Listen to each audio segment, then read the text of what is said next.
रात्र शांत होती.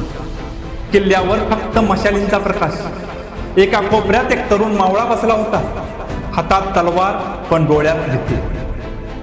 तो हळू आवाजात म्हणाला, आईला वचन दिलं होतं जिंकून परत येईल, पण शत्रू फार मोठा आहे. तेवढ्यात त्याच्या खांद्यावर हात ठेवला एका वृद्ध मावळ्याने. तो शांतपणे म्हणाला, घाबरतोयस? तरुणाने मान खाली घातली.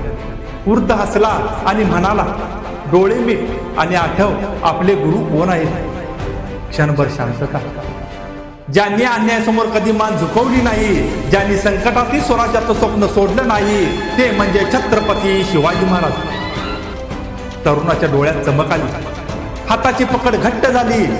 वृद्ध शेवटी म्हणाला, ज्यांचे गुरु शिवाजी महाराज असतात ते हारत नाहीत रे, ते फक्त लढत राहतात आणि लढणारा कधीच हारत नाही.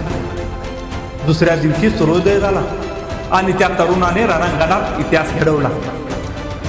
पराभव शरीराचा असतो, विचारांचा नाही. आणि आमच्या विचारात शिवराय आहेत, आमच्या विचारात शिवराय आहेत. जय भवानी, जय शिवराय.